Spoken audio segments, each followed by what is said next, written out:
जय हिंद दोस्तों, मैं नवीन शर्मा आप सभी का स्वागत करता हूं। आशा करता हूं आप सब एकदम बेहतरीन, एकदम अच्छे हैं। सभी प्यारे बच्चे बताएंगे एक बार आप सब कैसे हैं। और बच्चे, पिछली क्लास में हम आपका बौद्ध धर्म को पढ़ चुके थे। मैंने बताया आपका कि जो भी महत्वपूर्ण क्वेश्चन बन सकते थे उन सभी के बारे में बताया, और जनरल बातें जो भी आपके जानने के लिए थी वो सभी मैंने आपको बताई। सविता, मनीषा राज, हर्षित कापे, रवि त्रिपाठी, कपिल देव, नवनीत कुमार, सतीश कुमार, रोशनी पाल। तो बच्चे क्लास को कंटिन्यू करते हैं आगे, ठीक है। तो आज हम पढ़ने वाले हैं जैन धर्म। जैन धर्म को पढ़ने वाले हैं बच्चे, और समझने की बात क्या होंगी वो बातें आप समझते रहेंगे। जैन धर्म की बात आती है तो जैन धर्म में सबसे महत्वपूर्ण प्रश्न आता है कि इसमें 24 तीर्थंकर हुए। क्या हुए? इसमें 24 तीर्थंकर हुए। तो पहला क्वेश्चन तो यही आ जाता है कि जो तीर्थंकर शब्द है उसका संबंध किस धर्म से है। तो आप लोगों का जवाब होना चाहिए 24 तीर्थंकर का संबंध किससे है? जैन धर्म से है। 24 तीर्थंकरों के बारे में 24 तीर्थंकरों के बारे में कल्पसूत्र पुस्तक में बताया गया है। किसमें बताया गया है? कल्पसूत्र। देखो, जैन धर्म से बहुत कम क्वेश्चन पूछा जाता है बच्चे, बहुत कम, बोलूं तो ना के बराबर। जो पूछा जाता है वो चीजें मैं आपको बता दूंगा। कल्पसूत्र पुस्तक में लिखा है। किसमें? कल्पसूत्र पुस्तक में लिखा है। और ये भी इंपॉर्टेंट बात है कि फिर कल्पसूत्र पुस्तक किसने लिखी? तो जैन धर्म में ही एक नाम आएगा आपसे, भद्रबाहु। भद्रबाहु दिगंबर शाखा के प्रवर्तक हैं। अभी आप नहीं जानते हैं दिगंबर कौन होते हैं, श्वेतांबर कौन होते हैं। तो एक छोटी सी बात मैंने बताई, जैन धर्म, कोई भी धर्म होता है बच्चे, किसी भी नए धर्म की शुरुआत किस तरह होती है ये मैंने आपको समझाया कि जैन धर्म और बौद्ध धर्म के बढ़ने का कारण क्या था। बढ़ने का कारण था अहिंसा। क्या था? अहिंसा। जो लोग अहिंसा में विश्वास रखते थे वो इनके साथ होते चले गए, तो इनको धर्मों को बढ़ावा मिला। अब एक प्रश्न बन जाता है कि जैन धर्म पुराना है कि बौद्ध धर्म पुराना है। आंसर करेंगे कमेंट सेक्शन में बच्चे। जैन धर्म पुराना है कि बौद्ध धर्म पुराना है? तो याद रख लेना, जैन धर्म सिंधु घाटी सभ्यता के समय का है। सिंधु घाटी सभ्यता के समय का है। कैसे पता चलता है? आप खुद ही जान जाएंगे। सिंधु घाटी सभ्यता इंडस वैली सिविलाइजेशन के टाइम पीरियड का है।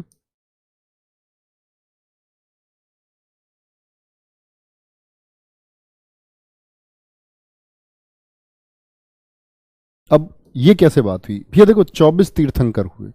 24 तीर्थंकरों में से जो 24वें तीर्थंकर है महावीर स्वामी, वो ये हम कह सकते हैं लगभग जब आपके महात्मा बुद्ध थे तभी महावीर स्वामी थे। लगभग समय जो था वो एक जैसा था। बिंबिसार शासक इनके समय पर था, मगध साम्राज्य में बिंबिसार गद्दी पर थे, दोनों के ही समय।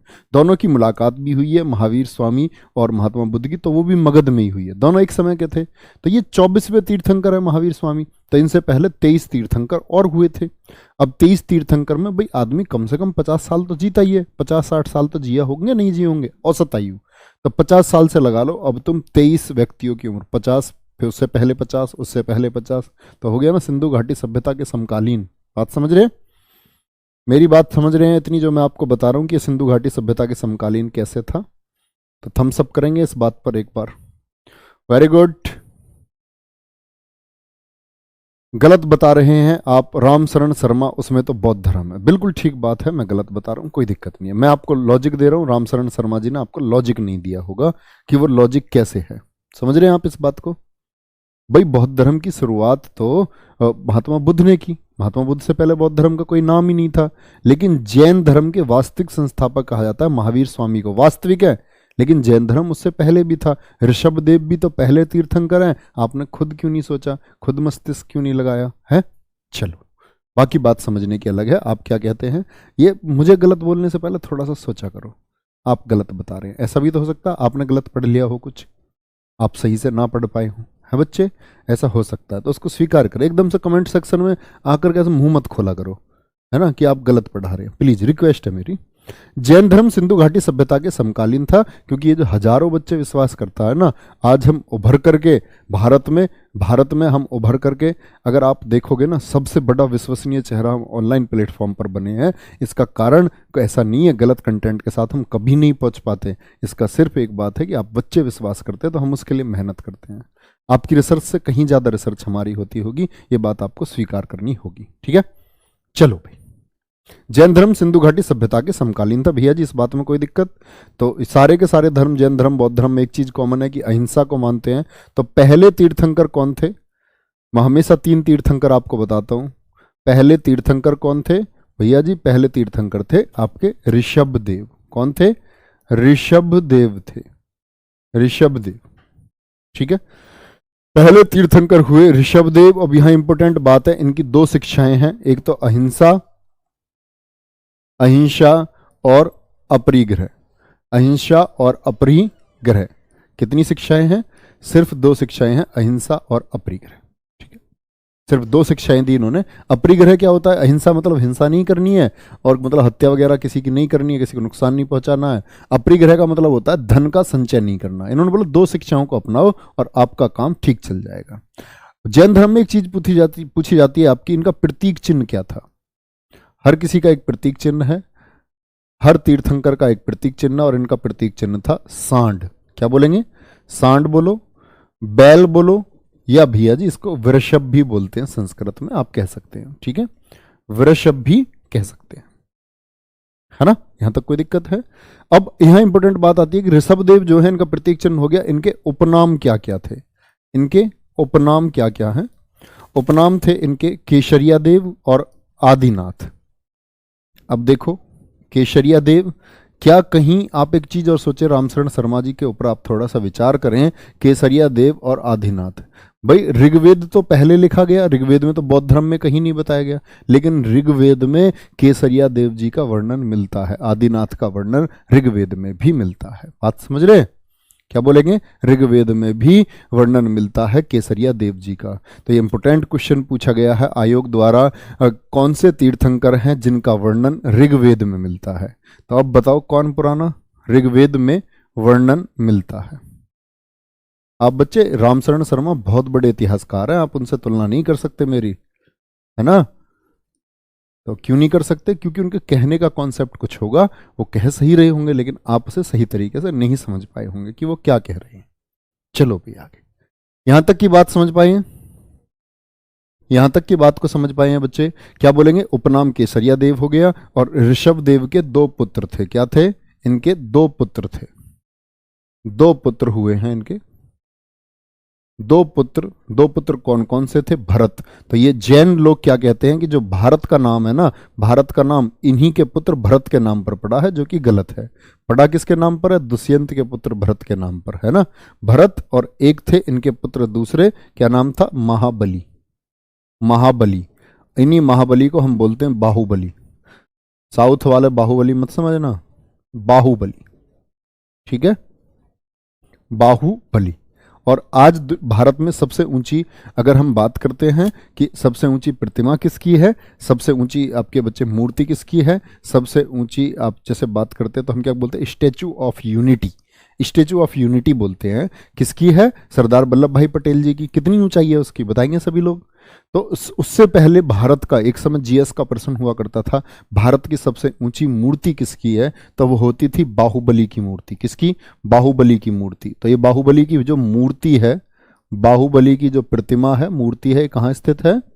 ये मूर्ति इनकी स्थित है श्रवण बेलगोला में। कहाँ? श्रवण बेलगोला। और श्रवण बेलगोला कहाँ पड़ता है? कर्नाटक में।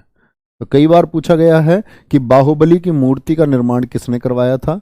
वहां के एक स्थानीय शासक जो मंत्री भी थे, क्या बोलेंगे? चामुंडा राय ने। चामुंडा राय ने बनवाया था। किसने बनवाया था? चामुंडा राय ने बनवाया था। ये बात आपको कभी गलत नहीं करनी है ना? किसने बनवाया था? चामुंडा राय ने। 182 मीटर, 182 मीटर। फीट में बता रहे हैं कुछ बच्चे, बच्चा फीट में नहीं है, किसमें है? मीटर में, है ना? ये बात याद रखेंगे। अब अगली बात आती है, इसमें दूसरे तीर्थंकर आते हैं। कौन आते हैं? सेकंड तीर्थंकर कौन है? जो बच्चे जानते हैं वो नाम बताते रहेंगे। दूसरे तीर्थंकर थे आपके अजीतनाथ। अजीतनाथ। और प्रतीक चिन्ह क्या है इनका? हाथी। प्रतीक चिन्ह था इनका हाथी। पहले प्रतीक चिन्ह क्या हुआ? वृषभ, सांड हुआ। दूसरे प्रतीक चिन्ह अजीतनाथ, क्या हुआ आपका? प्रतीक चिन्ह हुआ हाथी। तीसरे हुए संभवनाथ। संभवनाथ, संभवनाथ। और इनका प्रतीक चिन्ह क्या था भैया जी? घोड़ा था। क्या बोलेंगे? इनका प्रतीक चिन्ह था घोड़ा, ठीक है। और फिर बात आती है आपके 21वें तीर्थंकर सीधे पढ़ने हैं आपको। 21वें तीर्थंकर कौन थे आपके? नमीनाथ, नेमीनाथ नहीं, नमीनाथ, नमीनाथ। और इनका प्रतीक चिन्ह क्या है नमीनाथ का? नमीनाथ ने से नीलकमल, क्या बोलेंगे? नीलकमल इनका प्रतीक चिन्ह था। फिर आते हैं 22वें तीर्थंकर। 22वें तीर्थंकर थे आपके अरिष्टिनेमी। कौन थे? अरिष्टिनेमी। और इन्हीं अरिष्टिनेमी को हम बोलते हैं नेमीनाथ। क्या बोलते हैं? नेमीनाथ इनको कहा जाता है। ये बात आपको याद रखनी है। प्रतीक चिन्ह क्या है इनका? शंख है। प्रतीक चिन्ह क्या है? शंख है। चेंज हो जाएगा। त्रिलोकी शर्मा जी, भैया कॉलिंग टीम से बात करो प्लीज, कमेंट सेक्शन में मत बोला करो। मैं कैसे कैसे कोर्स चेंज करवा सकता हूँ? बताओ, क्या क्या आधार है मेरे पास है? बताओ भाई, ऐसी बातें क्यों करते हो कमेंट सेक्शन? टेक्निकल टीम के पास मैसेज भेजो, व्हाट्सएप नंबर है हमारा, उस पर मैसेज भेजो। ऐसा नहीं हो सकता, कॉल नहीं लग रही है, व्हाट्सएप नंबर है, उस पर मैसेज भेजो, है ना? जरूर होगा। चलो आगे बोलेंगे एक बार। अरिष्टिनेमी, नेमीनाथ, नेमीनाथ का क्या होता है? शंख। ये प्रतीक चिन्ह इनका। 22वें तीर्थंकर थे, हमेशा याद आपको रखना है। अब बताओ 23वें तीर्थंकर कौन थे? 23वें सबसे ज्यादा पूछे जाते हैं, और फिर 24वें पूछे जाते हैं। पहले 23वें, 24वें, 22वें, दूसरे, तीसरे, इनसे सबसे ज्यादा प्रश्न बनता है। ठीक है, आगे चलेंगे भैया। आगे आती है, क्या बोलेंगे इसमें? जो 23वें तीर्थंकर हैं, सभी बच्चे नाम बताएंगे जो जानते हैं। क्या बोलेंगे? पार्श्वनाथ। 23वें तीर्थंकर थे पार्श्वनाथ, और इन्हीं को निर्ग्रंथ भी कहा गया है। क्या कहा गया है? निर्ग्रंथ भी कहा गया है। निर्ग्रंथ भी कहा गया है। और ये जो शब्द निर्ग्रंथ, इसका मतलब क्या होता है? निर्ग्रंथ का मतलब होता है वह व्यक्ति जो संसार के बंधनों से मुक्त हो जाता है, सांसारिक बंधनों से मुक्त हो जाता है। ठीक है, देखो 23वें में भी बहुत सारे महावीर बता रहे हैं। निर्ग्रंथ कहा गया, और पार्श्वनाथ ने भैया 4 शिक्षाएं दी। कितनी शिक्षाएं दी इन्होंने? 4 शिक्षाएं प्रदान करी। और वो 4 शिक्षाएं कौन कौन सी हैं? एक तो इन्होंने बोला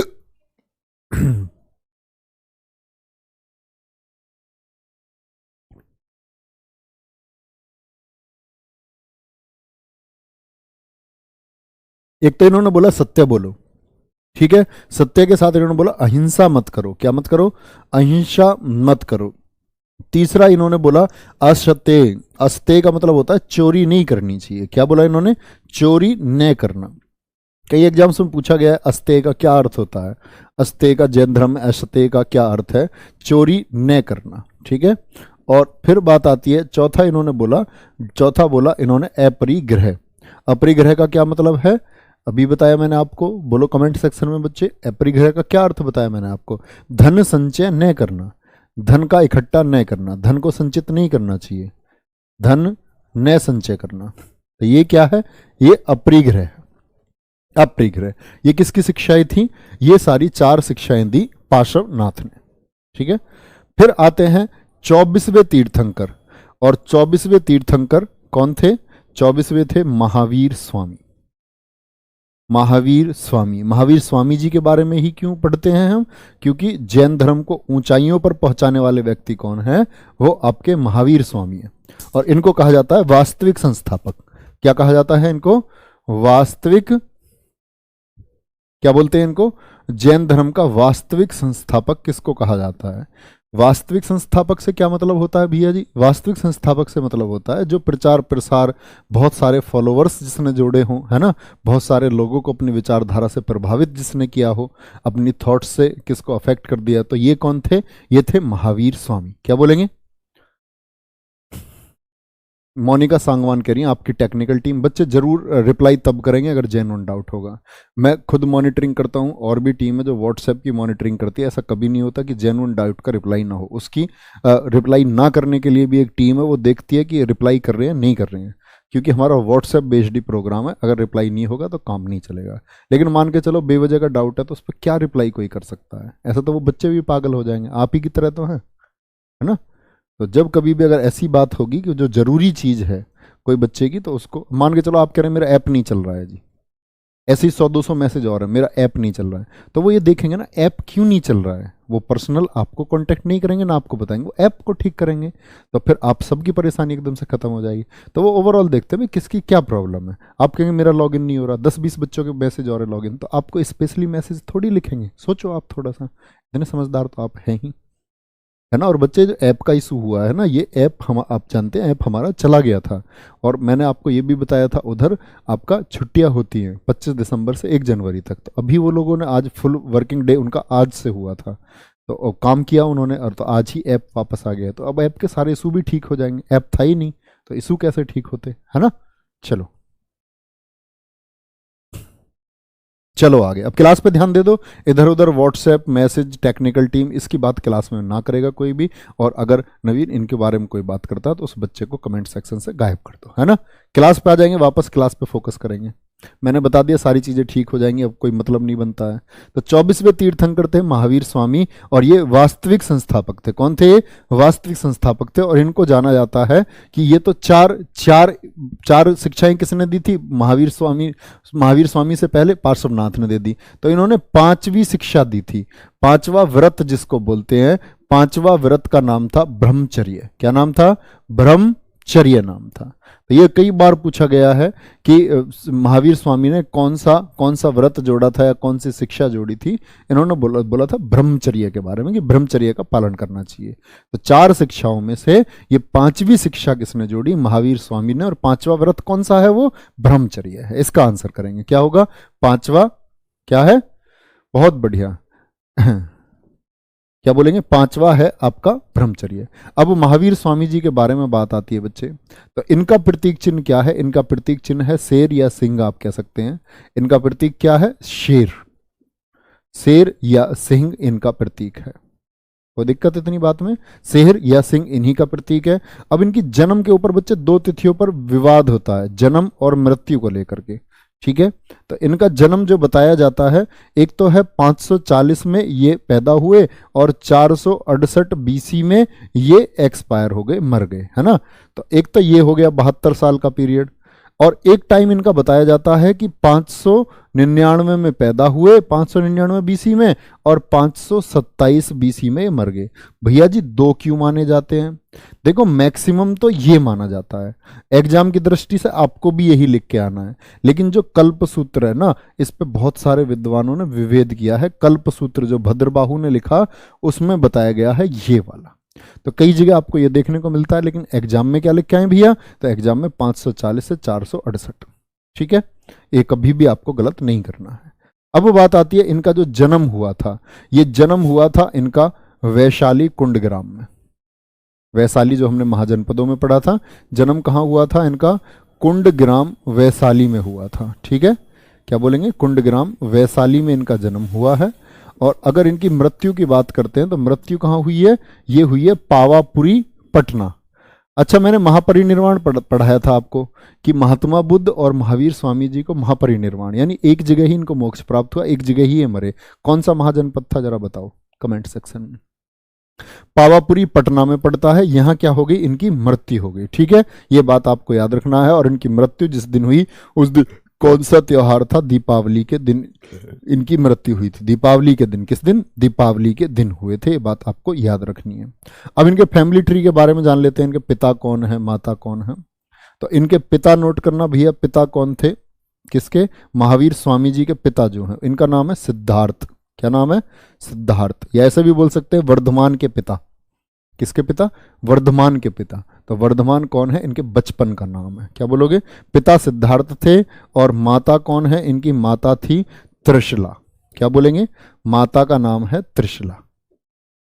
अब यह इंपॉर्टेंट बात आती है कि इनके भी वंश से प्रश्न बनता है, जैसे मैंने महात्मा बुद्ध में बताया था आपको, बहुत बढ़िया बहुत बढ़िया, कुशीनगर कुशीनगर कुशीनगर, एकदम ठीक आंसर आ रहा है बच्चे, मल्ल महाजनपद है, क्या बोलेंगे, त्रिशला। तो इनके जो पिता हैं ये थे ज्ञात्रक कुल के, क्या थे, ज्ञात्रक कुल था, और इसी ज्ञात्रक कुल में इसी को इक्ष्वाकु वंश भी कई जगह लिखे मिलता है, जो भगवान श्री राम का वंश है, इक्ष्वाकु वंश, तो भगवान श्री राम के वंशज इनको बताया गया है। और यहां देखेंगे त्रिशला की बात आती है, तो त्रिशला जो थी ये थी आपकी लिच्छवी गणराज्य की, कहाँ की, लिच्छवी वंश से इनका संबंध था, लिच्छवी वंश, लिच्छवी बताया था ना मैंने आपको, लिच्छवी वंश। तो लिच्छवी के एक शासक थे चेटक, चेटक की बहन थी, चेटक की बहन थी। याद है मैंने कुछ बताया था रिश्तेदारी के लिए, बिंबिसार की शादी हुई थी, बिंबिसार की शादी महाकोसला से हुई थी, है ना। तो वो भी तो लिच्छवी की थी, तो ये रिश्तेदार है, मतलब समझ रहे हो, बिंबिसार के रिश्तेदार है महावीर स्वामी। अब ब्लड रिलेशन आपने रीजनिंग में पढ़ा है तो निकालते रहना कौन सी क्या रिश्तेदारी है इनकी। ओके, यहां तक कोई दिक्कत भैया? इतनी बात में किसी को कोई दिक्कत? 23वें तीर्थंकर का प्रतीक एक बच्चे पूछ रहे हैं, बताया नहीं मैंने? पार्श्वनाथ के, पार्श्वनाथ के प्रतीक नहीं बताए मैंने आपको? अच्छा ठीक है, ये अच्छा क्वेश्चन पूछा है बच्चे ने। देखो ऐसी चीजों पर ध्यान दिया करो। 23वें तीर्थंकर हैं, इनके प्रतीक चिन्ह है सांप। बहुत अच्छा पूछा बच्चे। ऊपर कमेंट दिखाओ बच्चे, क्या नाम है? धनंजय सिंह, धनंजय सिंह, बहुत अच्छे बच्चे। और भी काफी बच्चे कह रहे हैं ऐसी चीजों पर ध्यान दिया करो, ये अच्छी बात है। सांप, क्या बोलेंगे? सांप प्रतीक चिन्ह किसका था? पार्श्वनाथ का। सर्प भी बोल सकते हैं आप। तो मैंने क्या बताया, वापस आएंगे। तो इनकी माता त्रिशला लिच्छवी वंश से संबंध रखती थी, जो गणराज्य था आपका, हमने बात करी थी। सिद्धार्थ ज्ञात्रकुल इक्ष्वाकु वंश से संबंध रखते थे, ये आपको याद रखनी है, ठीक है। इनके बचपन का नाम क्या था? बचपन का नाम क्या बोलोगे? वर्धमान था, वर्धमान, वर्धमान इनके बचपन का नाम था। पत्नी, पत्नी का क्या नाम था? यशोदा। जैसे उनकी यशोधरा थी, इनकी यशोदा पत्नी है, ठीक है। पुत्री है इनकी, पुत्री का क्या नाम है? अनुजा प्रियदर्शनी, अनुजा प्रियदर्शनी, अनुजा प्रियदर्शनी। दामाद कौन है इनके? दामाद थे इनके जमाली। दामाद क्यों पढ़ रहे हैं जी हम? क्योंकि दामाद जो इनके जमाली है ना, पहला उपदेश इन्होंने इन्हीं को दिया।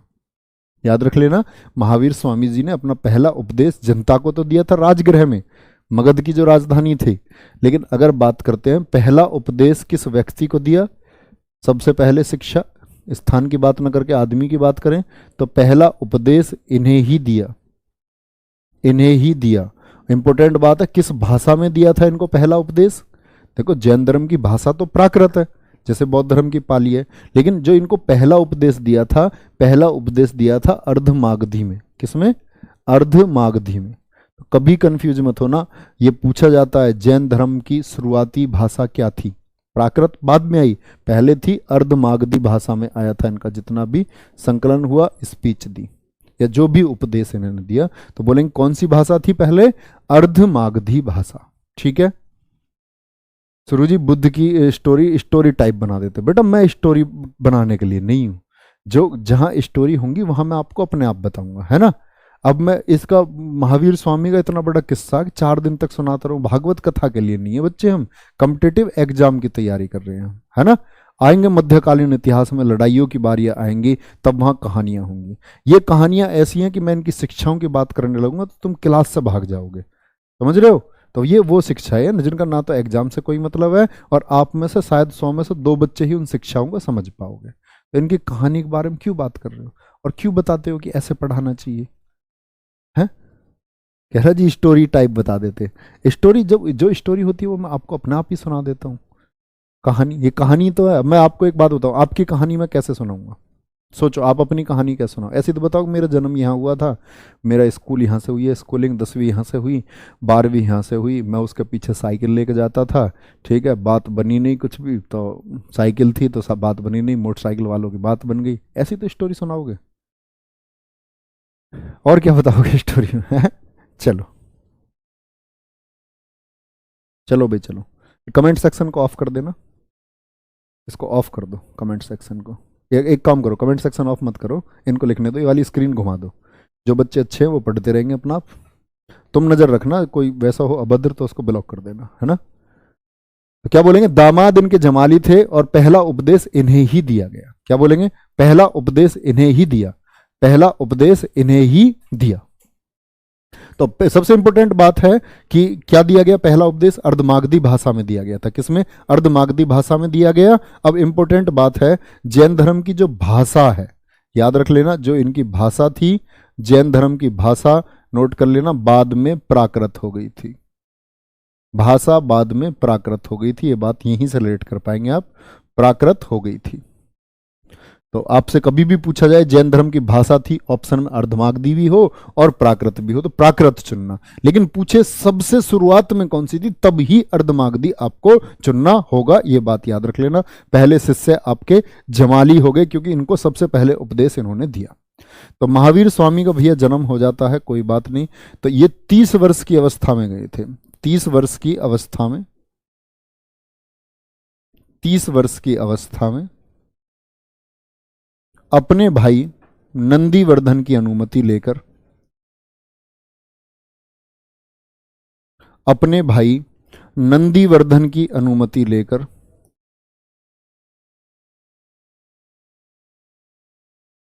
नंदीवर्धन की अनुमति लेकर, परमिशन ली, भैया जी मैं तो घर छोड़ के अब जा रहा हूं। क्यों जा रहे हो? वही महात्मा बुद्ध वाली कहानी, मन नहीं लग रहा, ज्ञान सत्य की खोज करनी है। अनुमति लेकर गृह त्याग किया।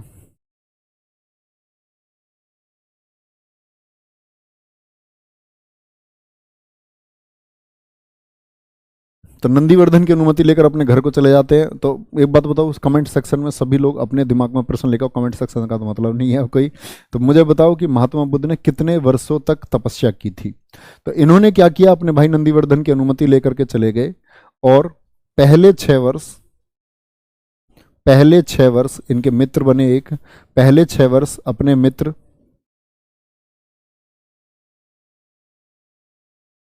मखली गोसाल के साथ रहे। क्या बोलेंगे? पहले 6 मित्र, इनके मित्र कौन बने थे? मखली गोसाल के साथ रहे।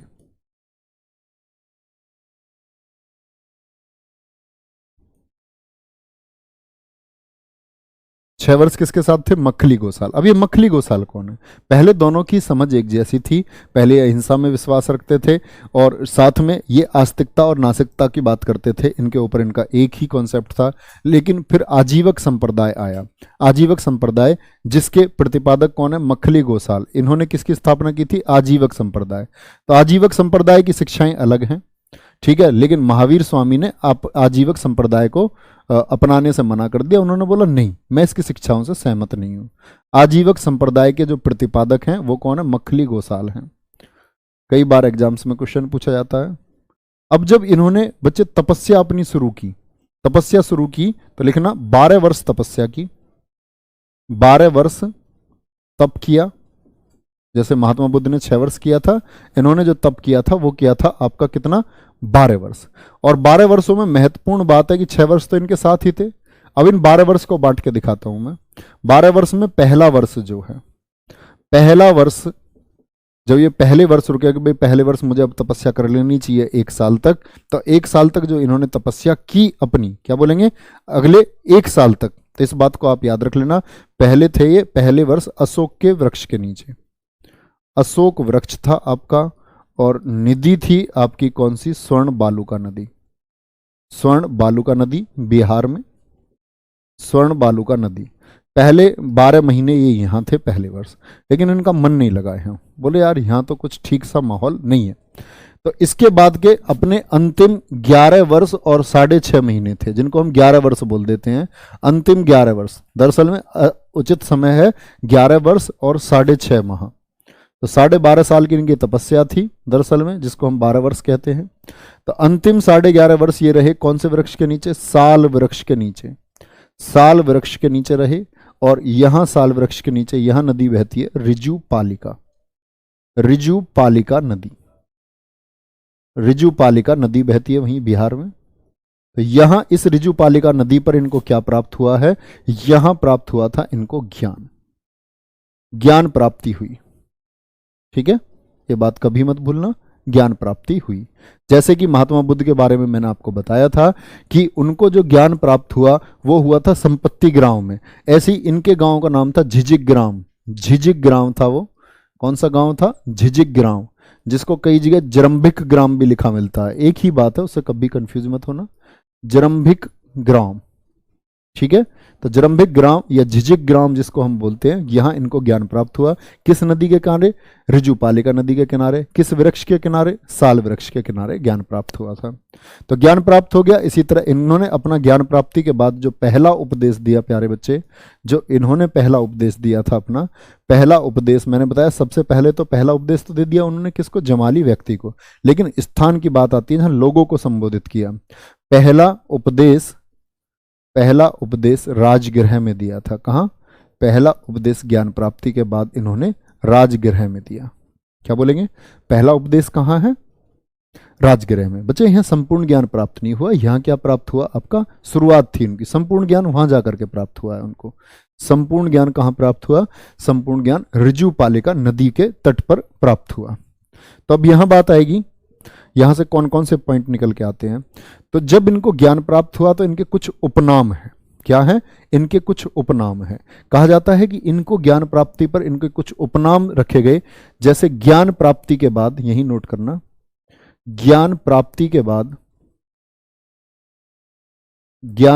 के बाद महावीर स्वामी, ज्ञान प्राप्ति के बाद महावीर स्वामी केवलिन, क्या कहलाए थे? केवलिन। ज्ञान प्राप्ति के बाद ये केवलिन, जिन, और जैसे कि मैंने बताया पार्श्वनाथ को कहा जाता है निर्ग्रंथ, इनको भी कहा गया निर्ग्रंथ कहलाए। नोट करना इस बात को, ये ऐसी लाइन में लिखना जैसे मैं लिख रहा हूं, निर्ग्रंथ कहलाए। तो केवलिन का क्या अर्थ होता है? केवलिन उस व्यक्ति को बोलते हैं जो केवल्य को प्राप्त कर लेता है। ये भैया जी, ये केवल्य क्या होता है? जब आदमी आत्मा और शरीर के बीच का अंतर समझ जाए। किसके अंतर को समझ जाए? आत्मा और शरीर के बीच के अंतर को जब व्यक्ति समझ जाता है तब वो कहलाता है केवलिन। तो केवलिन कौन है? इन्होंने कहा आत्मा और शरीर के बीच का अंतर। वो सिर्फ समझा किसने? महावीर स्वामी जी ने समझा है। किसने? महावीर स्वामी जी ने समझा है। जिन कौन होता है? जो खुद की इच्छाओं पर विजय प्राप्त कर ले। खुद की इच्छाओं पर विजय। जैसे तुम में से बहुत सारे लोग सोचते होंगे कि सुबह उठेंगे 5:30 बजे, रनिंग करके आएंगे, लेकिन फिर सोते ही रह जाते हैं, रनिंग करके नहीं आ पाते हैं। तो तुम्हारी क्या है? खुद की इच्छाओं पर अभी काबू नहीं है ना? अभी सोने को मन करता है। जैसे कि आप इंस्टाग्राम यूज कर रहे हैं तो आपको लगता है कि 2-3 घंटे, 4 घंटे, 5 घंटे हो जाते हैं उसको यूज करते हुए, और आप नहीं रख पाते हो। तो खुद की इच्छाओं पर जो विजय आदमी प्राप्त कर लेता है, जैसे किसी ने ये डिसाइड किया कि मैं सड़क पर चलूंगा तो किसी भी लड़की की तरफ कोई निगाह उठा करके नहीं देखूंगा, और उसने ऐसा ही किया। कोई भी लड़की उसको, अगर उसे पता ही नहीं, मतलब लड़की ऐसे फेस दिख गया, कोई बात नहीं, फिर उसके बाद उसने ऐसे, बहुत से होते हैं ना, पलट कर देख लिया, इधर उधर देख लिया। तो इसको क्या बोलते हैं कि खुद की इच्छाओं पर विजय। आपने जो सोच लिया कि ये नहीं करना है तो नहीं करना, फोन नहीं छूना, आज पूरे दिन पढ़ना है तो पढ़ना है ना? किसी से बात नहीं करनी है तो आज नहीं करनी है, सिर्फ पढ़ना है। निर्ग्रंथ का मतलब क्या होता है? निर्ग्रंथ का मतलब होता है सांसारिक बंधन से जब मुक्त हो जाता है, यारी रिश्तेदारी जो भूल जाता है, सांसारिक बंधन से मुक्त। क्या पत्नी क्या पुत्र, उसको कोई मतलब नहीं है। सांसारिक बंधन से जो मुक्त हो जाए तो ज्ञान प्राप्ति के बाद कहा जाता है कि केवलिन किसको कहा जाता है? केवलिन, जिन। निर्ग्रंथ से कभी नहीं पूछेगा, अगर पूछेगा तो पार्श्वनाथ ऑप्शन से हटा करके पूछेगा। समझ रहे हो? यहां से देखेंगे तो क्या बोलेंगे? पहला उपदेश इन्होंने राजगृह में दे दिया। ये बात आपको यहां तक कोई दिक्कत होनी नहीं चाहिए। और जब इन्होंने पहला उपदेश दिया था तो पहला उपदेश भी याद रख लेना, किस भाषा में दिया? अर्धमागधी भाषा में दिया था। पहला जो उपदेश इन्होंने दिया किस भाषा में? अर्धमागधी भाषा में दिया था। ठीक है, इतनी बात आप पढ़ लेंगे। यहां फिर बात आती है कि इनको जो ज्ञान प्राप्ति हुई है, ये जो ज्ञान प्राप्ति हुई, अच्छा बताओ महात्मा बुद्ध जी को ज्ञान प्राप्ति किस दिन हुई थी? ज्ञान प्राप्ति उनको तो हुई थी बैसाख पूर्णिमा को, और इनको जो ज्ञान प्राप्ति हुई है बैसाख दशमी को हुई। दशमी, इसीलिए इनके यहाँ दशमी बड़ा महत्वपूर्ण, जैसे कि वहाँ बौद्धों में मनाया जाता है ना, बौद्ध पूर्णिमा को बड़े हर्षोल्लास से मनाते हैं वो, ऐसे ये लोग बैसाख दशमी को मनाते हैं। ठीक है, कोई दिक्कत नहीं है। सर जी ले को ठीक से लिखा करो, ऐसा लगता कै के जैसा। बताओ, इसकी आंख इतनी बंद है, इसको ये कै के जैसा दिख रहा है ले। बताओ, है कलाकार नहीं? कैसे आंख में भैया ढीढ़ हटाइए, नहीं हटाइए या 12 बजे सो के उठा? बताओ जी। चलो ऐसा ले बना लिया करो ना, ऐसा वाला, ऐसा ऐसा बना देंगे, कोई दिक्कत नहीं। ऐसा मजाक कर रहा हूँ मैं, कभी सीरियस हो जाओ। किसी कोई कोई सीरियस हो जाता है, वो ये कहता है बाद में, ये तो यार ऐसे ऐसे कहते हैं। पर एक गड़बड़ी होगी, गड़बड़ी ये होगी, आप ये कह रहे होगे जो आपने तो कमेंट पढ़ लिया, आपने तो कमेंट ऑफ करवा दिए थे, स्क्रीन घुमा ली थी, तो बात पकड़ी गई है ना। ठीक है, कोई दिक्कत नहीं, यहां तक कोई परेशानी भी है। मल्लीनाथ के बारे में बताओ। मल्लीनाथ के बारे में पूछ रहा है एक बच्चा। मल्लीनाथ के बारे में प्रमुख बात यह है बच्चे, जो श्वेतांबर शाखा है ना, श्वेतांबर शाखा ये मानती है कि मल्लीनाथ जो 24वें तीर्थंकर थे वो महिला थी। ओके, खुश, लिख लेना इसको कहीं दीवार विवार पर अपने घर में, जरूरी चीज है वो बहुत। ज्ञान प्राप्ति कहाँ, बैसाख दशमी को हुई इनको, ये बात आप याद रखेंगे। अब बात आती है आपके जैन धर्म के त्रिरत्न। जैन धर्म के त्रिरत्न, जैन धर्म के त्रिरत्न क्या थे? इसके साथ ही मुझे बताओ, त्रिरत्न मैंने आपको बौद्ध धर्म में भी बताए थे। कौन बच्चा बताएगा, बोलेंगे? बोलो, क्या बोलेंगे? जैन धर्म के त्रिरत्न कौन कौन से थे? बौद्ध धर्म के त्रिरत्न बताएंगे आप लोग। बौद्ध धर्म के त्रिरत्न अभी जानते हैं, जैन धर्म के नहीं जाते हैं। तो जैन धर्म के त्रिरत्न की बात आती है, इसमें आता है एक आपका सम्यक दर्शन। क्या आता है? सम्यक दर्शन आता है। मतलब चीजों को आपको सही दृष्टि से देखना है, जो चीजें सही हैं उसी हिसाब से उसकी विवेचना आपको करनी है, उसी हिसाब से उस चीज के बारे में आपको सोचना है। सम्यक ज्ञान होना चाहिए आपको, चीजों के बारे में सही गलत का सही ज्ञान होना चाहिए, सम्यक ज्ञान होना चाहिए, ठीक है। और तीसरा क्या है? तीनों बताएंगे बच्चे, बौद्ध धर्म में जो तीनों मैंने आपको बताए थे, सम्यक दर्शन हो गया, सम्यक ज्ञान हो गया, और सम्यक तीसरा क्या हो जाएगा, बोलो एक बार? बौद्ध धम्म संघ। बहुत बढ़िया, ये हुई ना बात। सम्यक, सम्यक आचरण, इसको ब्लॉक कर दो। ये जो ये कह रहा ना, सम्यक आचरण मतलब चरित्र भी बोलते हैं, इसको ब्लॉक कर दो। जो ये कह रहा रिपीट कर दो जी। चलो मत करना, मजाक कर रहा हूं यार। एक बात बताओ, कितने धीरे धीरे पढ़ा रहा हूं मैं आपको, है? अबे मंदबुद्धि पगलुओ, हो जाओगे तेज धीरे धीरे। दुनिया की चाल को देखते हुए अपना आप तेज हो जाओगे, है ना। कोई नहीं, तो क्या बोला मैंने? त्रिरत्नों को मानते थे, चीजों को सही देखना चाहिए, आपका ज्ञान सही होना चाहिए, आपका चरित्र सही होना चाहिए, ठीक है। सम्यक दर्शन, ठीक है, सम्यक दर्शन, सम्यक ज्ञान, सम्यक चरित्र, बहुत बढ़िया, वेरी गुड, ठीक है। क्या बोलेंगे? सम्यक चरित्र, सम्यक ज्ञान और सम्यक दर्शन। आगे बढ़े भैया, थम्स अप करके बताओ इतनी बातें समझ में आई। महावीर स्वामी जी के हम फैमिली ट्री के बारे में जान रहे थे, क्या इनको ज्ञान कहाँ प्राप्त हुआ, इन्होंने उपदेश अपने कहाँ दिए, है ना। उसके बाद में हम जान रहे हैं क्या इन्होंने शिक्षाएं दी, तो इन्होंने त्रिरत्न के बारे में बताया। आगे चलेंगे इसी बात में।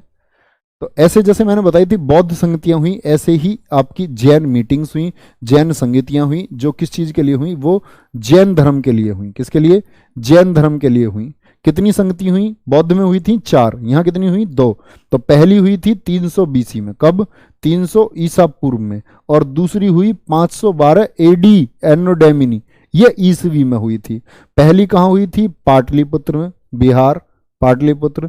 और दूसरी कहाँ हुई थी? दूसरी हुई थी वल्लभी, वल्लभी आपका गुजरात में। कहाँ हुई थी? दूसरी बहुत पूछी जाती है भैया, वल्लभी गुजरात में हुई थी। पहली के समय अध्यक्ष कौन थे? पहली मीटिंग के समय अध्यक्ष, नोट करना, ऊपर लिख लेना, अध्यक्ष कौन थे? स्थूल भद्र, स्थूल भद्र थे, कोई दिक्कत? स्थूल भद्र। और दूसरी के समय कौन थे? देवर्धि क्षमा श्रवण। क्या बोलोगे? देवर्धि क्षमा श्रवण। दूसरी वाली के समय अध्यक्ष थे देवर्धि क्षमा श्रवण, ठीक है। तो पहली वाली हुई थी, इसको आपका पहली वाली को आश्रय दिया था चंद्रगुप्त मौर्य ने, दूसरी को किसी राजा ने संश्रय नहीं दिया, मतलब आश्रय नहीं दिया, किसी राजा ने सहारा नहीं दिया। पहली वाली हुई थी चंद्रगुप्त मौर्य के समय पर, ठीक है। किसके समय पर हुई? चंद्रगुप्त मौर्य के समय पर हुई थी। जैन धर्म में कसाय कितने बताए गए हैं? जैन धर्म में कसाय, कषाय क्या होता है भैया जी? कसाय होता है भैया जिसकी वजह से आपके जीवन में दुख आते हैं। तो इन्होंने बोला दुख के 4 ही कारण हैं, 4 कसाय बताए गए हैं। नंबर 1 बताया, गुस्सा जो करता है आदमी, क्रोध में आ जाता है ना। दूसरा है माया, माया, माया समझते हो? माया चक्कर में क्यों पड़ रहे हो, धनवन होता है। तीसरा होता है मान, मान प्रतिष्ठा, कोई कोई आदमी सोचता मेरी बेइज्जती हो गई यार, इसके चक्कर में नहीं पड़ना चाहिए। इज्जत बेइज्जती मन का बहम है ना। अरे तुम तो कुछ भी कह देते हो हमको, दूर बैठे हो, तो हम क्या कर सकते हैं। आज तुम पास होते हो ऑफलाइन में, तुम कोहनी कोहनी कोहनी कोहनी कोहनी कोहनी लास्ट तक, है ना। एक बार हमारे केमिस्ट्री क्लास में थे हम 12th में, तो हमारे साइड में बैठता था दीपक नाम का हमारा दोस्त, बहुत मजाक करता था। और मास्टर जी हमारे इलाहाबाद के रामाश्रय गौतम भाई साहब बेंच पर चढ़ के सामने, ऊपर ऐसे होती है ना डेस्क, लकड़ी वाली डेस्क थी हमारी, ऊपर लिखने का और नीचे बैठने को, उस डेस्क पर चढ़ के उसमें धुआं धो धुआं धो धुआं धो, इतना तकड़ा मारा ना वो जिसका कोई हिसाब नहीं। तो तुम में से किसी किसी का इलाज तो ये होना चाहिए, बिना बात के मारो उसे तो। तो जैन धर्म में कसाई कितने बताए गए? बोले कि 4 कारण है दुख के, इनकी वजह से व्यक्ति परेशान होता है अपने जीवन में। जैन साहित्य, जैन साहित्य, जैन साहित्य को क्या बोलते हैं? जैन साहित्य को आगम कहा जाता है। ये फैक्चुअल क्वेश्चन बता रहा हूं मैं आपको, जो फैक्ट से क्वेश्चन पूछे जाते हैं। जैन साहित्य को आगम कहा जाता है, आगम कहा जाता है। और ये जो आगम बटा हुआ है जैन साहित्य का, इसको बांटा गया है 14 पूर्व में। जैसे बौद्ध में बताया था उन्होंने जातक कथाएं होती हैं, तो ऐसे ही इसमें नाम दिया गया जातक कथाओं की जगह 14 पूर्व, 12 उपांग बताए गए हैं, 12 उपांग हैं, और 12 उपांग के साथ में 6 छेद सूत्र हैं। तो ये सभी क्वेश्चन आपको पता होने चाहिए भैया कि जैन धर्म में कितने पूर्व बताए गए हैं? 14 पूर्व बताए हैं, ठीक है। एक कह रहा दीपक भाटी सर थे क्या? हाँ वही तो थे, ये समझ लो। नहीं, कोई और थे। दीपक भाटी सर को बोल निकल रहा है था मास्टर जी के सामने। वो तो कोई एक शैतान बच्चा था, शैतान बच्चा था वो हमारे साथ का, ठीक है, कोई दिक्कत भैया। यहाँ तक कोई बात बताएं। एक बच्चा पूछ रहा है मान का मतलब बताएं। मान का मतलब होता है भैया बुआ का लड़का। मान का मतलब होता है बुआ का लड़का, ऐसे बोलने थे मान, रिश्तेदार को बोलते हैं मान। अरे मान अभिमान को बोलते हैं। कुछ लोग अपने ऊपर ये मान बनाए रखते हैं ना कि भाई मैं तो ये हूँ। कुछ लोगों को घमंड हो जाता है कि मैं तो ये हूँ, मैं ये हूँ, मैं इतने बड़े पद पर हूँ, मैं इतने ऊंचे पद पर हूँ, मेरे पास इतना धन है, मैं इतने पैसे कमाता हूँ। तो ये मान हो जाता है बहुत सारे लोगों, घमंड बोलते हैं जिसको, दंभ बोलते हैं, है ना। चलो मान पूछ रहा है, मान क्या होता है बता दिया अभी तुरंत पहले ही, थोड़ी देर पहले, तब भी पूछ रहा है। जैन साहित्य को आगम कहा जाता है, ये बटा हुआ है 14 पूर्व, 12 उपांग, 6 छेद सूत्र, इसी में बताए गए हैं, ठीक है। अब आ जाओ जैन धर्म की शाखाएं। जब दूसरी बौद्ध संगति हुई तो जैन धर्म 2 शाखाओं में बट गया। जैन धर्म की कितनी शाखाएं हैं? जैन धर्म की शाखाएं कितनी शाखाएं हैं? बोलेंगे एक बार। जैन धर्म की शाखाएं कितनी है? 2 हैं। कौन कौन सी 2 शाखाएं हैं? एक है आपकी भैया, एक है आपकी श्वेतांबर, क्या बोलेंगे? श्वेतांबर। और एक है आपकी दिगंबर। कौन कौन सी 2 शाखाएं हैं? श्वेतांबर और दिगंबर। इंपॉर्टेंट बात यह है कि जो श्वेतांबर शाखा आपकी है, श्वेतांबर शाखा के जो अध्यक्ष है वो थे स्थूलभद्र। इसको कौन लीड करता था? स्थूलभद्र इसको लीड करते थे। और दिगंबर शाखा को लीड करते थे भद्रबाहु, जो मैंने बताया कल्पसूत्र जिन्होंने लिखी, भद्रबाहु लीड करते थे। कोई दिक्कत नहीं। अब बात आती है श्वेतांबर कौन से हैं? जो भैया सफेद वस्त्र पहनते, श्वेत मतलब सफेद, जो सफेद वस्त्र धारण करते हैं। और दिगंबर कैसे रहते हैं? ये नग्न रहते हैं। कैसे रहते हैं? नग्न रहते हैं। अब ये अंतर कैसे आ गया? तो अंतर समझो कैसे आया। जब चंद्रगुप्त मौर्य का समय था, ठीक है, सॉरी मैंने बोला आपसे वो एक चीज शायद मैंने गलत बोली, दूसरी बौद्ध संगति वाली, वो गलत है। वापस आते मैंने बोला एक समय जब मौर्य साम्राज्य था तो मौर्य साम्राज्य में अकाल पड़ा। और मौर्य साम्राज्य में जब अकाल पड़ा तो अकाल पड़ने के बाद में बच्चे, जैसे हम देखते हैं ये उत्तर भारत है आपका, और नीचे की स्थिति कौन सी है? वो आपकी दक्षिण भारत है। क्या है? वो दक्षिण भारत है। जानते हो ना इस बात को। तो यहां अगर हम देखते हैं बच्चे, तो यहां हमने एक बात देखी, जो लोग उत्तर भारत से दक्षिण भारत में चले गए, अकाल कहां पड़ा? उत्तर भारत में पड़ा अकाल। अकाल की स्थिति पैदा हुई मौर्य साम्राज्य के समय। तो ये श्वेतांबर लोग कौन थे? ये वो हैं जो अकाल के बाद भी उत्तर भारत में ही रहे, छोड़ करके नहीं गए, उत्तर भारत में ही रहे, इन्होंने स्थिति नहीं बदली। लेकिन ये दिगंबर लोग कौन है? जब मौर्य साम्राज्य के काल के दौरान जो लोग दक्षिण में चले गए, जो लोग कहां चले गए थे?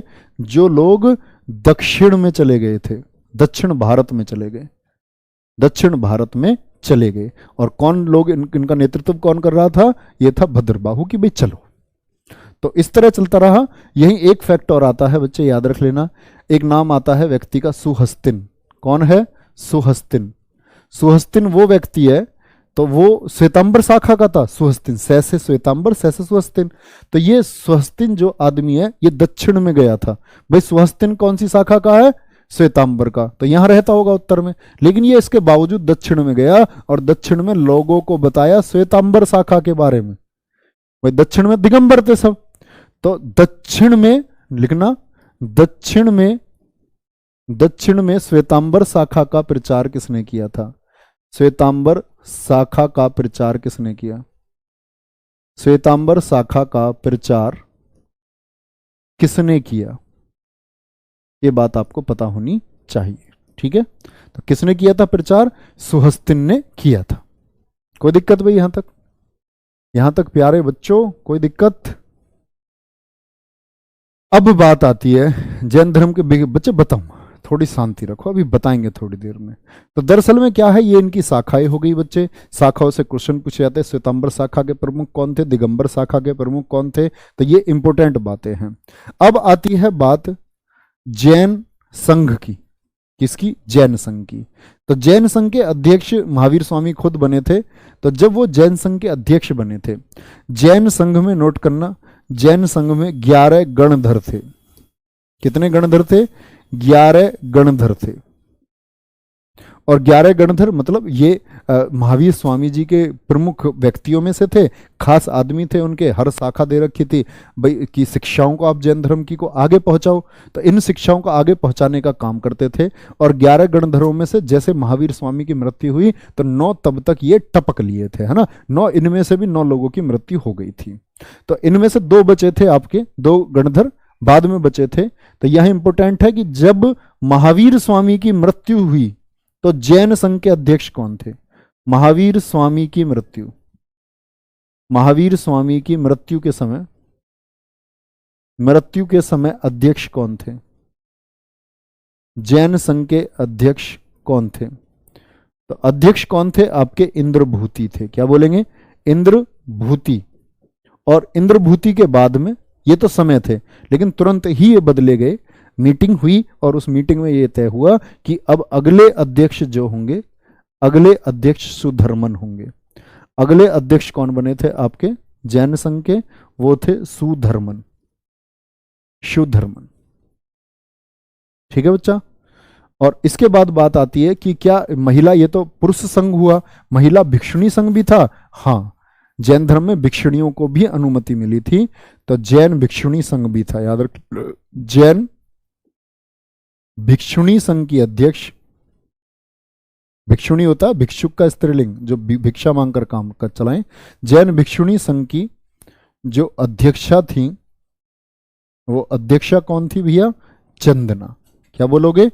चंदना। तो ये याद रख लेना, यहां से थोड़ा सा रिलेट करना कि हाँ, जैन धर्म में भी भिक्षुणियों के आगमन की व्यवस्था थी। ठीक है, कोई दिक्कत यहां तक? यहां तक कोई परेशानी? जैन भिक्षुणी संघ की अध्यक्ष कौन थी? वो थी चंदना। क्या बोलोगे? चंदना थी। कोई दिक्कत इस बात में? सर जी जैन लोग पुनर्जन्म में विश्वास रखते थे। देखो ये कल की क्लास नहीं करी है इसने। बोले बच्चे एक बार बता दो मुझे, क्या मैंने आत्मा और पुनर्जन्म के ऊपर कल जैन धर्म का बताया है या नहीं बताया? एक बार बताओ मुझे, यस और नो। अब आगे की क्लास तब लूंगा, है ना। देखो अजीब प्राणी कहां कहां से आते। तुम इनकी गुद्दी नहीं पकड़ सकते कमेंट सेक्शन में से खुद ही अपने आप ही? ये जो बीच में कमेंट रखते रहते हैं, इनको धमका नहीं सकते तुम? है जैसे ऑफलाइन होता ना, ऐसे कोहनी मार दे साइड से कोई, इनको तो चुप नहीं बैठेगा भाई। कल ही बताया है तो कल की क्लास छोड़कर आज की क्लास करने आ गया गवर्नर। कल की क्लास इसने करी नहीं, आज की क्लास में से तो आएगा पेपर में, इसलिए आज की इंपॉर्टेंट समझी इसने क्लास करनी, कल की को नहीं कर रहा। बताओ यार कैसे कमाल कमाल बच्चे हैं, कमाल धमाल बच्चे, इनको कहते कमाल धमाल बच्चे। जैन भिक्षुणी संघ की अध्यक्षता थी चंदना, ये बात याद रख लेना, है ना। इस बात को कभी भी गलत मत करना। अब आते हैं जैन सिद्धांतों की तरफ। जैन सिद्धांत कौन कौन से थे? जैन सिद्धांत मतलब जैन धर्म के जो सिद्धांत थे, तो उसमें सबसे प्रमुख आता है आपका ज्ञान मीमांसा। क्या आता है? ज्ञान मीमांसा। क्या बोलोगे? गलत लिख दिया, ज्ञान मीमांसा। और ज्ञान मीमांसा भी 2 आपके पार्ट्स में डिवाइड है। आपका एक तो है अनेकांतवाद, अनेकांतवाद, और एक है आपका श्यायवाद। क्या बोलेंगे? श्यायवाद। तो क्या ये दोनों वाद है, इनको समझेंगे। अनेकांतवाद क्या है? तो अनेकांतवाद ये कहता है जैन धर्म का, समझना भैया ध्यान से, बड़ी थोड़ी गहरी बात हो जाएगी। तो अनेकांतवाद जैन धर्म का ये कहता है कि जो प्रत्येक जीव है, प्रत्येक जीव या वस्तु, समझना बात को, प्रत्येक जीव या वस्तु जो आपकी है उसमें अनेक गुण होते हैं। वस्तु में अनेक गुण होते हैं, एक गुण नहीं होता, अनेक गुण होते हैं। ठीक है। अच्छा बताओ मुझे, बैकग्राउंड ये जो बोर्ड है हमारा, ये किस कलर का है? बोर्ड का कलर कैसा है? बोलो बच्चे, बोर्ड का कलर कैसा है? सारे बच्चे बोलेंगे बोर्ड का कलर कैसा है। अब बताओगे भाई, बोर्ड का कलर कैसा है भाई? फटाफट बताओ मुझे, बोर्ड का कलर कैसा है? जल्दी से बता दो, जल्दी से, फटाफट, स्पीड से। अरे भैया बताओ ना रे, बता क्यों नहीं रहे हो मुझको तुम? बोर्ड का कलर कैसा है? देखिए कितने सारे कलर हैं, सारे कलर के नाम बताओ कौन कौन से थे। तो आप कहोगे कि इस बोर्ड में आपको तो ब्लैक दिख रहा है, ब्लैक के पीछे का कलर आपको पता है, कितने कलर हो गए बताओ, है ना? अब आप कहोगे फिर से बताओ मुझको जरा, बताओ ये कौन सा है? वाइट है। ऐसे कितने सारे अनेक गुण होते हैं हर वस्तु में। हर वस्तु में क्या है? इस बोर्ड में कितने कलर है? अनेक गुण है। क्या बोलोगे इसमें? अनेक गुण है भैया जी। क्या बोलोगे? अनेक गुण होते हैं। तो जब वस्तु में अनेक गुण होते हैं उसी को बोलते हैं अनेकांतवाद का सिद्धांत। स्यायवाद का क्या मतलब है? स्यायवाद के कहने का मतलब है कि ये जो अनेक गुण है ना वस्तु के, ये अनेक गुण जो हैं, अनेक गुणों को, अनेक गुणों को, अनेक गुणों को केवलिन ही जान सकता है। कौन जान सकता है? केवलिन। और केवलिन कौन है? जिसको ज्ञान प्राप्त हो गया हो। अनेक गुणों को केवलिन ही जान सकते हैं, इसीलिए उनकी शिक्षाओं पर विश्वास करो। ये महावीर स्वामी के बारे में इन्होंने बोला, तो स्यायवाद शाखा आगे चली, है ना? ये बात आपको पता होना चाहिए। फिर बच्चे इसमें बात करते हैं हम नास्तिक और आस्तिक की। ध्यान से देखना, नास्तिक। अच्छा नास्तिक कौन होते हैं आप बताओ, आपकी समझ क्या कहती है? नास्तिक कौन लोग हैं? नास्तिक और आस्तिक हमने बड़ी गलत डेफिनेशन पढ़ रखी है इसकी, और वो चलाई है पता किसने? अनेक शब्दों के लिए एक शब्दों वाली जो किताब है ना, वो छोटी छोटी, उन्होंने चलाई है। जैसे हम कहते थे नास्तिक जो ईश्वर को नहीं मानता, ईश्वर की सत्ता में विश्वास नहीं रखता, आस्तिक जो ईश्वर की सत्ता में विश्वास रखता है ना? तो ये क्या बात हुई? यहां से हम एक बात पर आते हैं बच्चे, यहां से एक बात पर आते हैं। नास्तिक कौन होते हैं? जो वेदों को नहीं मानते, जो वेद पुराण है ना हमारे, वेदों को अप्रमाणिक मानते हैं। ये मानते हैं कि ये ऑथेंटिक नहीं है, वेदों को अप्रमाणिक मानते हैं, उनको बोला जाता है नास्तिक। ईश्वर की सत्ता में विश्वास नहीं रखते हैं। और आस्तिक कौन लोग होते हैं? जो वेदों को प्रमाणिक मानते हैं, जो कहते हैं कि वेदों की सत्ता है, ईश्वर की सत्ता है, वेदों को प्रमाणिक माने कि हाँ ये ऑथेंटिसाइज्ड है, प्रमाणिक माने, उन लोगों को हम कहते हैं आस्तिक। ठीक है। तो यहां एक बात निकल के आती है, वेदों को तो अप्रमाणिक मानते हैं, और आस्तिक वो लोग हैं जो वेदों को प्रमाणिक माने, वो नहीं मानते हैं, ये मानते हैं। तो ये कौन लोग हैं? तो इनमें हम पढ़ते हैं षड दर्शन को। किसको पढ़ते हैं बच्चे? षड दर्शन। षड दर्शन, षड दर्शन वो दर्शन है, षट का मतलब होता है, षट का मतलब होता है, आप जब पढ़ते होंगे व्यंजन संधि को हिंदी में, षट धन दर्शन। षट मतलब होता है छह। क्या होता है? ऐसे छह दर्शन है। कैसे दर्शन है? ऐसे छह दर्शन है। कौन कौन से छह दर्शन है बोलेंगे एक बार? जैसे गौतम मुनि है, गौतम का आपका कौन सा है? गौतम ऋषि ने कौन सा दर्शन दिया था? तो गौतम में बोलेंगे न्याय दर्शन दिया था। कौन सा? न्याय दर्शन किसका है? वो गौतम मुनि का है। ये बात आपको पता होनी चाहिए। ऐसे ही बात करते हैं, कपिल मुनि ने क्या दिया था? कपिल मुनि ने दिया था सांख्य दर्शन को। किसको? सांख्य दर्शन को दिया। तो ये क्या है आपका? ये दूसरा आस्तिकवाद का दर्शन है। ऐसे ही कणाद, उल्लू कणाद हुए, तो कणाद ने क्या लिखा था आपका? वैशेषिक दर्शन को। किसको? वैशेषिक दर्शन को दिया। किसने? कणाद ने दिया वैशेषिक दर्शन को। पतंजलि का योग दर्शन है। पतंजलि का कौन सा दर्शन है? योग दर्शन। योग दर्शन के प्रतिपादक कौन है? यह डायरेक्टली क्वेश्चन इनसे पूछ लेता है। जैमिनी, जैमिनी का कौन सा है? जैमिनी का है भैया पूर्व मीमांसा दर्शन। क्या? पूर्व मीमांसा दर्शन। और यहीं फिर नाम आता है छठा किसका? वादरायण का। क्या बोलोगे? छठा नाम आता है वादरायण का। वादरायण। तो क्या बोलोगे? वादरायण का कौन सा है? वो है आपका भैया जी उत्तर मीमांसा। तो ये छठ दर्शन इनको बोलते हैं, यानी छह दर्शन जिनकी कसौटी क्या है? आस्तिकतावाद पर टिकी हुई है। ये वेदों को प्रमाणिक मानते हैं। क्या मानते हैं? ये वेदों को क्या मानते हैं? प्रमाणिक मानते हैं। और नास्तिकवाद पे कौन से हैं? जैसे आपका एक हो गया, मैंने अभी बताया था, सबसे बड़ा इंपॉर्टेंट है बौद्ध धर्म। बौद्ध धर्म वेदों की सत्ता को नहीं मानता है, ठीक है।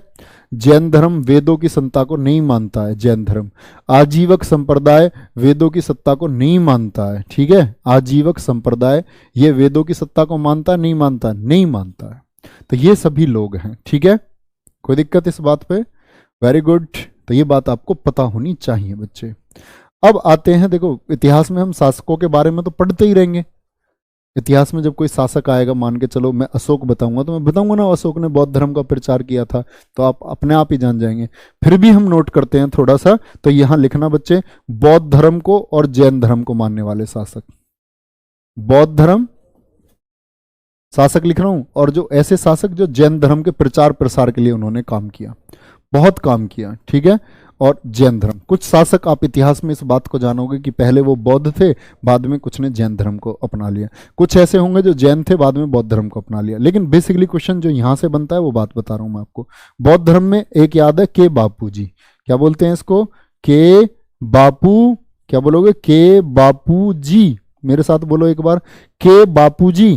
के, तो के से बनता है आपका, सॉरी कहां से, के से, के बापूजी से पहले एक बार मैं यहाँ थोड़ी जगह कर लेता हूं। बौद्ध धर्म को लिख रहा हूं मैं। के बापूजी, किसके बापूजी भैया? किसके बापूजी? हर्ष के बापूजी। किसके?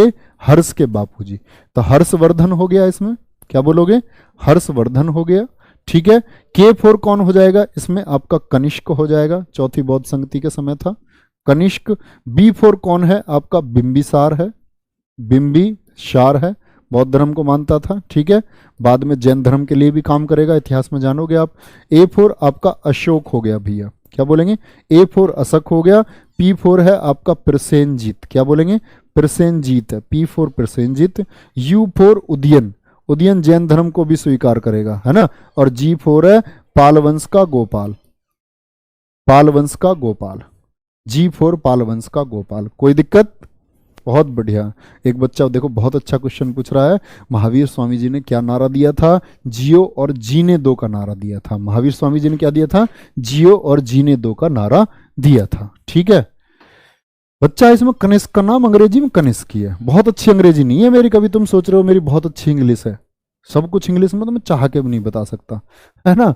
तो जैन धर्म के शासक कौन कौन से? इसमें नाम आता है काकुस का। काकुस। क्या बोलोगे? काकुस। बोलो एक बार। के फोर कलिंग शासक खारवेल। क्या बोलोगे? के फोर खारवेल हो गया। ए फोर आपका अजात शत्रु हो जाएगा, अजात शत्रु। अजात शत्रु हो जाएगा। और अमोघ वर्ष शासक था जैन धर्म को मानने वाला, अमोघ वर्ष।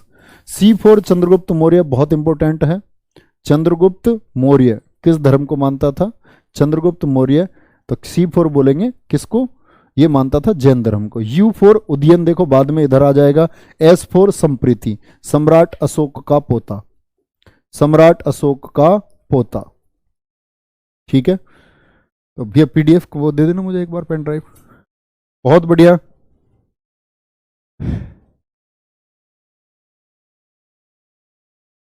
चलो, प्रतीक चिन्ह क्या होंगे सर? बच्चे आप क्लास में लेट हो, अभी आप लेट हो। प्रतीक चिन्ह अभी थोड़ी देर वेट करो क्लास में, तो आगे आपको पता चल जाएगा। मैं प्रतीक चिन्ह बताकर क्लास खत्म भी कर चुका हूं।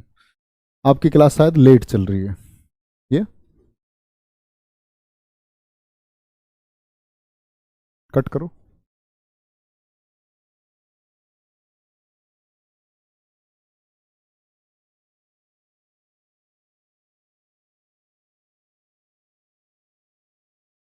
चलोगे, क्वेश्चन बताओगे? आप लोगों के सामने क्वेश्चन है, फटाफट आंसर करेंगे, 2 मिनट का टाइम दूंगा बस। 2 मिनट का टाइम दूंगा। बच्चे रिवीजन आप करा करो अपने आप, आपके पास नोट्स पहुंच चुके हैं। रिवीजन मैं नहीं कराऊंगा आपको कि जी क्लास में रिवीजन करवा दो, ऐसे मैं तुम्हें 1 साल तक पढ़ाता रहूंगा इतिहास। आपको मैं सारी चीजें समझा चुका हूं, बैठ कर रिवीजन करो कागज से, है ना। ये हम्बल रिक्वेस्ट है मेरी आप लोगों से, तो रिवीजन तो आपको ही करना होगा, आपके लिए फायदेमंद होगा। मैं क्या रिवीजन कर रहा हूं इसमें है? एक बार और बता दिया करो, ये तुम्हारे मन का भ्रम है एक ऐसा, ऐसा तैयारी नहीं होती जैसा आप सोच रहे हैं। अच्छे से पढ़ो, आप बैठ के समझो चीजों को, क्या मैंने बताइए। डाउट है मैंने बोल दिया मेरे पास भेजो, लेकिन वेट करना। त्रिरत्न सिद्धांत कौन कौन सा है? सम्यक ज्ञान, सम्यक दर्शन, सम्यक आचरण। जिस धर्म की महिला क्या लिख रखा है? जिस धर्म से संबंध है, ये लिखना, जिस धर्म के से संबंध है, जिस धर्म से संबंध है वह है, वो कौन सा धर्म है? जैन धर्म है। क्या है? जैन धर्म है। बौद्ध धर्म में होते हैं बौद्ध धम्म संघ। नेक्स्ट है, जैन ग्रंथ कल्पसूत्र की रचना किसने की थी? स्थूलबाहु ने, हेमचंद्र ने, भद्रबाहु ने या स्वयंभू ने? तो क्या बताया, जैन धर्म कल्पसूत्र की रचना किसने की थी? भद्रबाहु ने की थी। किसने? भद्रबाहु ने की थी। जैन धर्म में पूर्ण ज्ञान के लिए क्या शब्द है? पूर्ण ज्ञान जिसको मिल जाए तो पूर्ण ज्ञान निर्वाण को कहते हैं। निर्वाण तो मृत्यु हो गया। जिन होता है जो खुद की इच्छाओं को विजय प्राप्त कर ले। त्रिरत्न का कोई संबंध नहीं इससे। केवल्य बोलते हैं पूर्ण ज्ञान को, क्या बोलते हैं? केवल्य बोलते हैं, और वही व्यक्ति केवलन कहलाता है। नेक्स्ट है, प्रथम जैन संगति का आयोजन कहां हुआ था? प्रथम जैन संगति का आयोजन 320 ईस्वी में हुआ था। दूसरी वाली का 512 एडी में हुआ। दूसरी वल्लभी में हुई, और पहली हुई पाटलिपुत्र में। कहां? पाटलिपुत्र में हुई। ठीक है, ये बात याद रख लेना भैया। नेक्स्ट है, महावीर व बौद्ध दोनों किसके शासनकाल में उपदेश दिए थे? किसका शासनकाल था? अजात शत्रु का, अजात सूत्र लिख रखा है, अजात शत्रु का, उदयन का, कालाशोक का या बिंबिसार का? किसका काल था? बिंबिसार का काल था। किसका?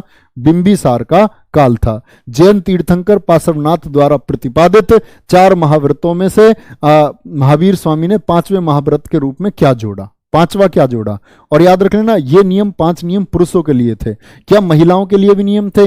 महिलाओं के लिए इन नियमों को व्रत नहीं कहा जाता था। महिलाओं के लिए इनको बोलते थे अणुव्रत। क्या बोलते थे? महिलाओं के लिए इन नियमों को कहा जाता था अणुव्रत। बोलो कौन सा जोड़ा? महाव्रत के रूप में क्या जोड़ा? अहिंसा को, अपरिग्रह और ब्रह्मचर्य को जोड़ा। अहिंसा पहले से था, सत्य पहले से था, अपग्रह पहले से था, और असत्य। ये 23वें जो तीर्थंकर थे पार्श्वनाथ ने 4 दिए थे। 5वां ब्रह्मचर्य जोड़ा इन्होंने। 7वां क्वेश्चन है, जैन समुदाय में प्रथम विभाजन के श्वेतांबर संप्रदाय के संस्थापक कौन थे? 2 शाखाएं बनी, श्वेतांबर और दिगंबर। कौन थे? भद्रबाहु थे, स्थूलबाहु थे, देवर्षि क्षमा श्रवण थे। ये तो दूसरी के समय अध्यक्ष हो गए। तो क्या बोलेंगे? श्वेतांबर के, स्थूलबाहु। से श्वेतांबर, से स्थूलबाहु, ये दिगंबर के जो दक्षिण में रहते थे। दैसे दिगंबर, दैसे दक्षिण। याद करने के बहुत सारे तरीके हैं। बाकी कथा पढ़नी है, कथा पढ़ना कहीं और, ठीक है। कथा पढ़ते रहना। कथा पढ़ना बेटा जब जब आप पीसीएस वगैरह की तैयारी करो, है ना। तो उस चीज के लिए दम होना चाहिए आपके अंदर, आप चीजों को समझ सकें, तो तब वो स्तर भी आएगा आपका। बहुत बड़े अध्यापक आपके सामने होंगे। मैं एक छोटा सा अध्यापक, छोटी सी कक्षाओं की, छोटी सी परीक्षाओं की तैयारी आपको करवा सकता हूं सिर्फ, ठीक है। तो याद रख लेना। और बच्चे इस बात पर आप बिल्कुल गौर नहीं दे रहे हैं, 3 बजे जो प्रैक्टिस सेट आपका जीएस का होता है, देखो जीएस में आप पूरा इतिहास पढ़ लो। मान के चलो किसी आपने कहीं एक टॉपिक मिस कर दिया छोटा सा, उसी टॉपिक से 2 क्वेश्चन आ गए, तो आपकी पूरी मेहनत बेकार गई जो आपने पढ़ी। तो ये तो 3 बजे प्रैक्टिस सेट में जो क्वेश्चन होते हैं भैया, ये क्वेश्चन तो इतने सारे क्वेश्चन होते हैं, तो पता नहीं क्या मिस कर रहे हो आप। हमको लगता है कि भाई हम झंडे गाड़ लेंगे पेपर्स कुछ दिन पहले, नहीं। ये प्रैक्टिस सेट आप लोगों को एक अजीबो गरीब फायदा पहुंचाएगा, बहुत जबरदस्त आपकी परफॉर्मेंस को कर देगा।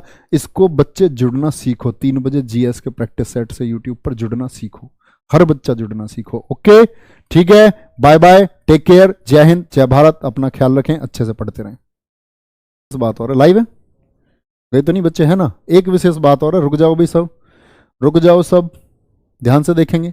तो क्या बोलेंगे, मैं आपसे ये बात बोल रहा हूं कि ये जो भैया आपका सैटरडे आ रहा है ना, सैटरडे, इस सैटरडे को मैं और अंकित चौधरी सर आप लोगों के लिए लेकर आ रहे हैं साइंस की मैराथन क्लास। साइंस की मैराथन क्लास हर बच्चे के लिए उपयोगी होगी। लिखा हुआ उस पर ग्रुप डी है, लेकिन ग्रुप डी प्रश्न अलग से नहीं आता विज्ञान का। केमिस्ट्री प्रश्न ग्रुप डी का अलग से नहीं आता। हर बच्चे के लिए बच्चे वादा कर सकते हैं कि परीक्षा में प्रश्न आपको इस मैराथन से मिल जाएगा। साइंस की मैराथन आ रही है, 200 क्वेश्चन फिजिक्स के, 200 क्वेश्चन फिजिक्स के आ रहे हैं आपके, 100 क्वेश्चन केमिस्ट्री के, धमदार पूरे चैप्टर बच्चे, पूरे चैप्टर क्या, पूरी बुक को, पूरे विषय को आपका रिवाइज कराने के लिए, और जिनका तैयार नहीं है उनको तैयार कराने के लिए, है ना। और बायोलॉजी के बेहद शानदार 200 क्वेश्चन अंकित चौधरी सर लेकर के आएंगे। फिजिक्स केमिस्ट्री के क्वेश्चन 300 आपको मैं कराऊंगा। तो धमाका कर देना सैटरडे तक, और सैटरडे तक पहुंच जाओ। इंस्टाग्राम जिन बच्चों ने कर रखा है ज्वाइन, वो शेयर करो, स्टोरी जाकर के लगाओ और बच्चों को लेकर के आओ। और चैनल के 2 मिलियन पूरे होने आ रहे हैं, जान लगा दो। 2 मिलियन संडे पार्टी है, ऐसा ना हो पता चली पार्टी टाइम आ गया 2 मिलियन पूरे नहीं हुए। संडे हमारी पार्टी बेकार नहीं जानी चाहिए। ठीक है, जय हिंद।